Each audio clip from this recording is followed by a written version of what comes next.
Sex decisions. Sex decisions. Now, sex has been a subject of jokes, ridicule, sometimes even mockery, than any other subject. Over the last 2 weeks, I was taking Sense 101 Life Club through a series of choices. And when we read the subject of sex, wow, the traffic. This subject is exciting. It has a lot of energy. And maybe I should pull out one joke from a man and one from a woman. I read a joke from a guy by the name Woody Allen. He said, "I don't know the question, but sex is definitely the answer."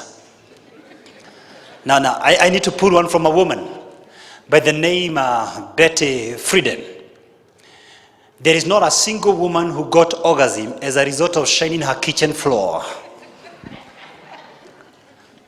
Now, Dr. Terry Fisher, a professor of psychology at Ohio State University at Mansfield, conducted a survey just to find out how we think about sex, and she concluded 54% of men think about sex that 4 times every day. I don't know what happened to the other 46%. I just suppose they are either too young or too old or too sick. Then she concluded the average woman on an average day, she thinks about sex 18.6 times. So as you look at me right now with very holy eyes, the chances are very high you have thought about sex since you came for this meeting. So how do we do with that information? Then we need to teach our children that it's normal to think about sex, and we have to talk to them about making healthy sexual decisions, because all young adults are going through the same issues. Ignoring the subject will not help them by any stretch of the imagination. You've got to teach your children that freedom without boundaries is madness. You've got to teach your children that sex is not just physical, it's also emotional. That's why it hurts. If sex were just physical, it were possible to avoid being hurt. But then you can't give what you don't have. So I need to speak to you first so that you can speak to your children. Because every single day we make sex decisions. Every single day. I'm going to give you some advice in the form of questions. 5 of them. Number 1. As you get involved in sex, ask yourself these 5 questions. Number 1. Can I repeat it indefinitely and be happy as a result of it? Can I repeat it indefinitely and be happy as a result of it? And that's the line between pleasure and happiness. That's the line between love and lust. True love can only be experienced where there are commitments. Otherwise, it's lust. Pleasure, generally speaking, is short-lived. Are you able to repeat what you're doing and be proud with yourself that you're doing it? Question number 2. Am I doing this at the emotion of the moment? Am I getting involved at the emotion of the moment? Any sex decision that is made at the heat of the emotion is better left for some other day. If she sleeps with you on your very first date, I guarantee you are not the first one or the last one. If he sleeps with you or even suggests something close to that, you can buy this message. You are not his first, nor are you his last.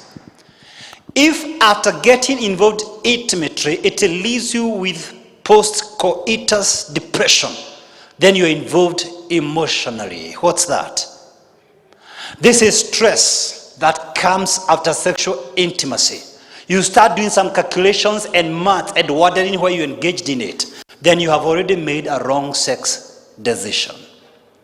Question number 3. Is it fair to everyone concerned? Is it fair to everyone concerned? Is it fair to that other woman? Is it fair to that other man? Is it fair to my children? Is it fair to my family?